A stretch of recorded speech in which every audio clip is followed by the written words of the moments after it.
Il y a un moment particulier de la journée que peu de personnes remarquent vraiment. Un moment où la lumière s'éteint, où les voix du monde s'effacent, où le corps se relâche enfin, comme s'il déposait une armure restée trop longtemps sur les épaules.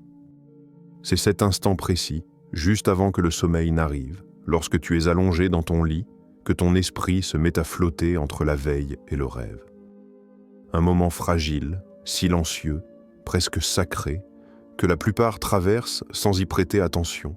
Mais toi, tu le sens. Tu te demandes souvent, est-ce que Dieu m'écoute vraiment quand je prie ainsi ? Quand mes mots ne sont pas parfaits, quand ma voix est à peine audible, quand mon corps est fatigué et que mes pensées s'échappent comme du sable entre les doigts. Est-ce que cette prière-là a de la valeur ? Est-ce que le ciel l'entend ou bien est-ce simplement quelque chose qui se dissout dans l'air ? On t'a peut-être appris que pour parler à Dieu, il faut être bien droit, bien réveillé, bien discipliné. Qu'il faut suivre un geste précis, répéter les bonnes paroles, se tenir dans la posture correcte. Comme si l'Éternel, créateur du vent et des galaxies, observait la position de tes genoux pour savoir si ton cœur est sincère. Mais il existe une vérité plus simple, plus ancienne que n'importe quel rituel. Une vérité que les sages, les prophètes et les croyants les plus humbles ont toujours connue. C'est dans la nuit, quand les masques tombent, que l'âme parle le plus fort. Lorsque tu es allongé dans ton lit, que tu n'as plus d'énergie pour donner l'image d'une personne forte, ou sûre, ou maîtrisée, il ne reste qu'une seule chose, ton cœur. Pas celui que tu montres au monde, mais celui que tu caches même à toi-même pendant la journée. Celui qui tremble, qui espère, qui s'interroge, qui se fatigue, qui aime, qui souffre, qui cherche, c'est ce cœur-là que Dieu écoute. Là, tu n'as plus besoin de construire des phrases complètes. Tu n'as plus besoin de savoir prier comme il faut. Tu n'as plus besoin de paraître croyant, fidèle, solide. Tu n'as qu'à être vrai. Dans la pénombre, il n'y a ni spectateur, ni juge, ni performance. Il n'y a que toi, ton souffle, ton âme et Dieu. Certains te diront que prier allongé est un signe de faiblesse ou de paresse. Pourtant, les Écritures elles-mêmes racontent une autre histoire. Il y est dit « Quand je me souviens de toi sur ma couche, je médite sur toi pendant les veilles nocturnes. » Ce ne sont pas les paroles d'un croyant tiède, mais celles de David, celui dont la foi brûlait comme une flamme vive au cœur de la nuit.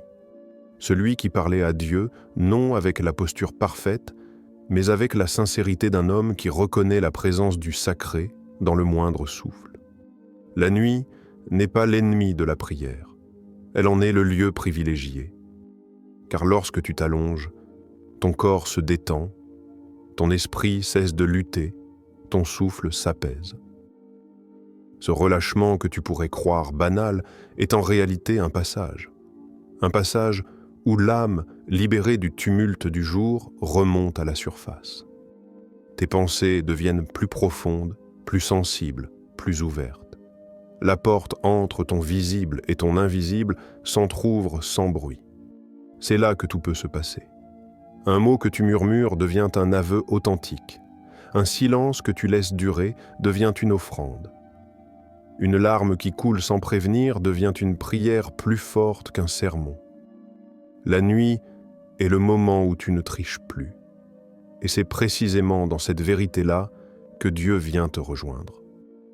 Non pas comme un juge, non pas comme un souverain distant, mais comme une présence qui se penche doucement et qui dit « Je suis là, parle-moi, je t'écoute ». Ta chambre devient alors un sanctuaire, ton lit devient un autel, ton souffle devient une prière.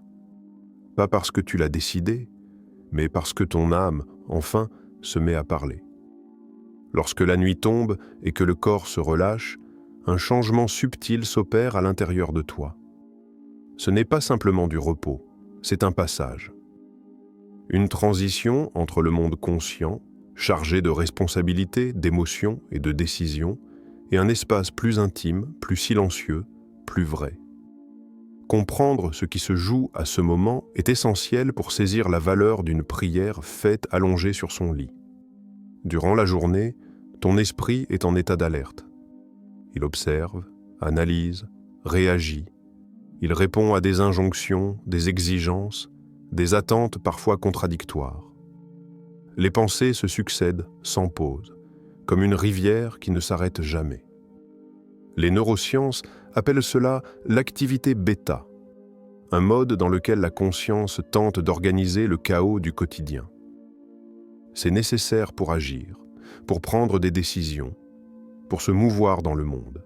Mais prier dans cet état demande un effort. Il faut lutter contre les distractions, forcer le silence intérieur, imposer une concentration presque rigide. Beaucoup s'imaginent que c'est cette forme de prière, volontaire, contrôlée, disciplinée, qui est la plus haute expression de la foi. Pourtant, une autre dimension de la prière existe. Une dimension souvent ignorée parce qu'elle est discrète, douce, invisible. Elle ne réclame ni la forme, ni le geste, ni la parole parfaite. C'est ce qui se passe dans l'instant où l'esprit bascule, là où le corps se prépare au repos. À ce moment précis, le cerveau passe dans un état alpha, puis progressivement θ. Ce ne sont pas des termes spirituels, mais physiologiques. Pourtant, ils décrivent un état profondément favorable à la prière intérieure. L'état alpha ouvre le chemin de l'intuition, de la perception fine, de la sensibilité émotionnelle. L'état θ, lui, est celui de la profondeur, du symbolique, de l'accès aux couches les plus intimes de l'être. C'est dans cet état que naissent les rêves, les inspirations, les visions qui dépassent la logique rationnelle. Ce n'est pas un hasard si les récits sacrés et les témoignages spirituels évoquent tant d'expériences nocturnes. La nuit désarme les défenses. Elle dissout le masque que la conscience porte le jour. Elle laisse l'âme se montrer telle qu'elle est, sans artifice, sans protection. La prière allongée tire sa force de cette vulnérabilité naturelle. Elle n'est pas un abandon paresseux, mais un abandon confiant. Dans cet abandon, il ne s'agit plus de parler à Dieu, mais plutôt de laisser Dieu te rejoindre. Là où la prière active est un mouvement du cœur vers le ciel, la prière nocturne est une réceptivité. Elle ne cherche pas à convaincre. Elle n'essaie pas de prouver. Elle s'ouvre simplement. Elle dit « Je suis ici. Je ne sais peut-être pas comment dire, mais je suis présent. » Et cette présence suffit, car Dieu ne demande pas l'effort. Il demande l'espace. Lorsque tu t'allonges le soir, ton corps cesse de lutter. Ta respiration ralentit. Ton esprit se détend. Les frontières de ton être, si rigides durant le jour, s'assouplissent. C'est là que la prière prend une autre forme. Ce ne sont plus des mots prononcés, mais des états ressentis. Parfois, un simple souffle devient une invocation. Une émotion qui remonte à la surface devient une offrande. Une pensée qui se dissout devient un lâcher-prise. Dans cet état, tu n'es plus en train de faire la prière. Tu es prière. C'est une différence subtile, mais essentielle. La prière n'est plus une action que tu accomplis. Elle devient la posture intérieure que tu occupes. Elle devient ton état d'être dans l'instant. Tu n'essaies pas d'atteindre Dieu. Tu te rends disponible à ce qui est déjà là. Et peu importe si tu t'endors au milieu de cette prière. Ce que le monde appellerait interruption, le ciel l'appelle confiance. L'enfant qui s'endort dans les bras de son parent n'interrompt pas l'amour. Il s'y abandonne. Ainsi, lorsque tu pries allongé dans la nuit, tu entres dans un espace où les frontières se dissolvent, entre la pensée et la présence, entre le conscient et l'invisible, entre toi et Dieu.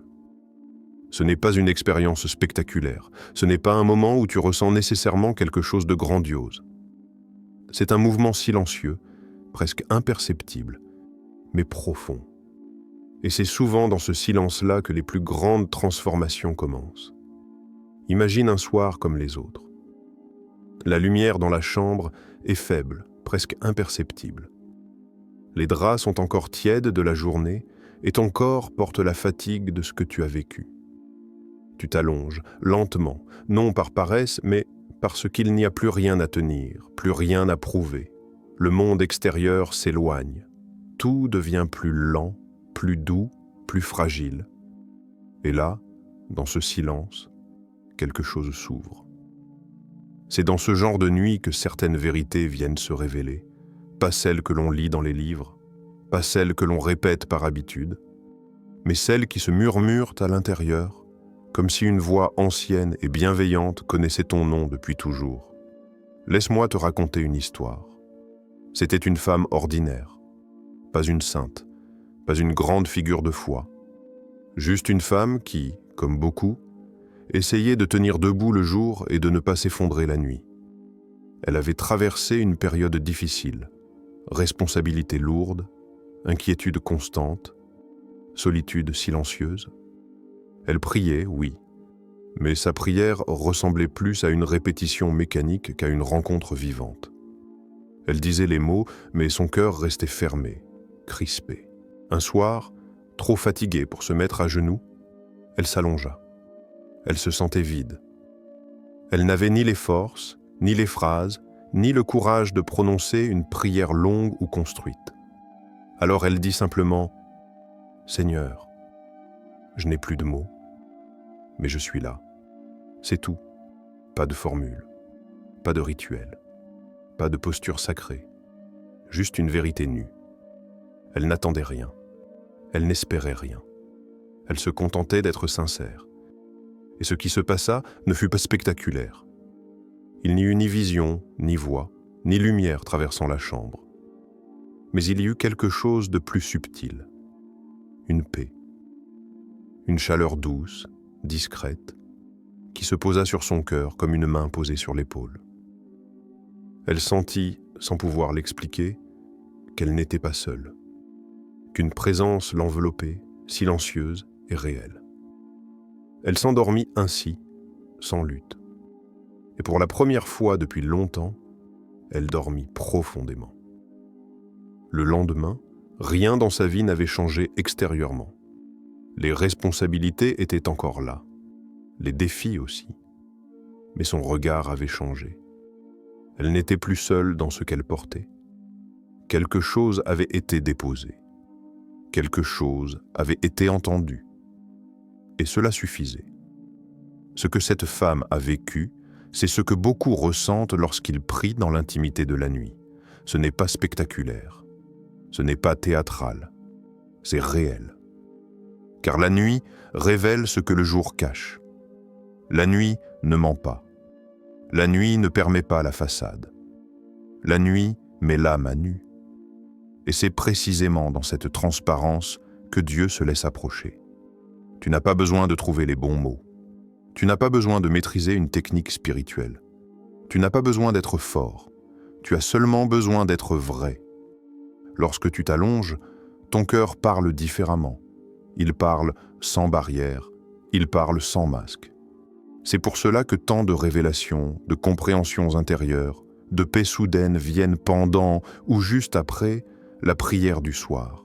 Parce qu'à ce moment, tu arrêtes d'essayer de contrôler, tu arrêtes de résister, tu arrêtes même de chercher, tu t'ouvres. Et lorsque l'âme s'ouvre, elle n'a plus besoin d'élever la voix pour être entendue. Dieu n'écoute pas le volume, il écoute l'authenticité. Ce qui change la vie, ce n'est pas la forme de la prière, ce n'est pas la position du corps, ce n'est pas la longueur des mots. Ce qui change la vie, c'est la vérité offerte. Dans ton lit, la nuit, quand personne ne te voit, tu ne peux plus tricher. Tu ne peux plus jouer un rôle. Tu ne peux plus paraître. Tu ne peux qu'être. Et c'est exactement là, dans cette simplicité absolue, que le divin vient te rejoindre. Il existe dans la nuit un territoire qui ne s'ouvre qu'à ceux qui se taisent vraiment. Pas le silence extérieur, mais celui qui se fait à l'intérieur, là où les pensées se dissolvent et où l'âme respire enfin sans défense.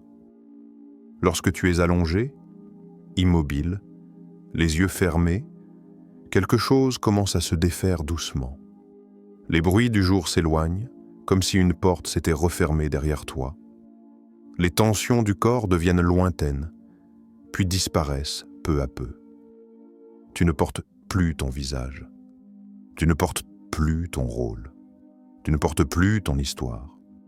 Tu deviens simplement un être vivant qui respire. Et dans cette respiration, il y a une dimension sacrée. Tu inspires, et la vie entre en toi. Tu expires, et ce que tu retiens enfin se libère.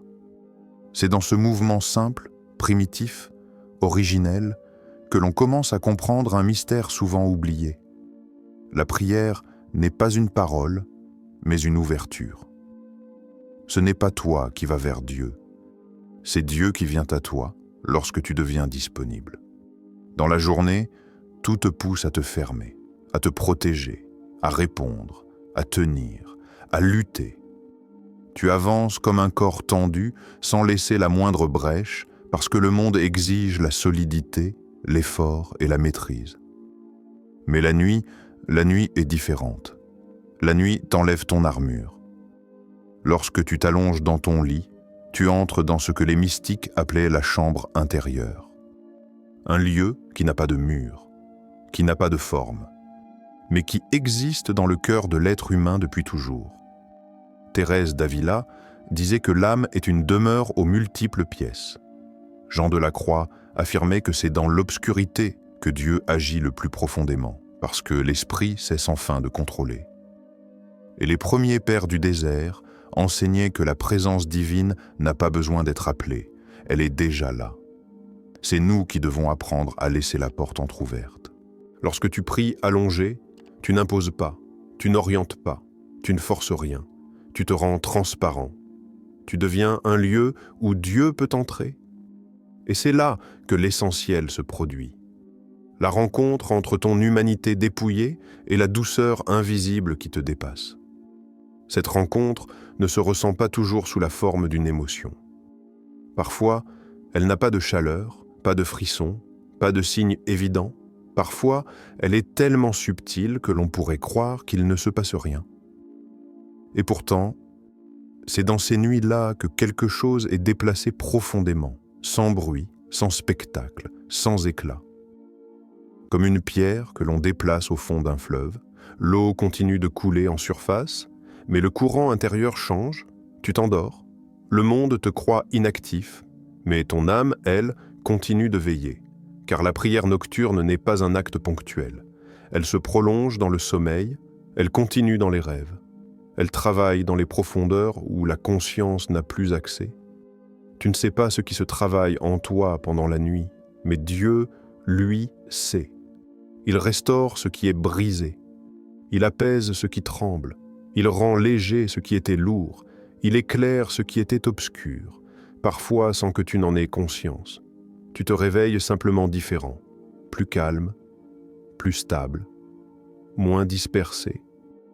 Comme si quelqu'un avait rangé en toi pendant que tu dormais.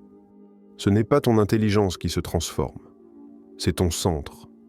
Ce lieu silencieux d'où tout provient, tes pensées, tes choix, tes gestes, ton regard sur les autres, ton rapport à toi-même.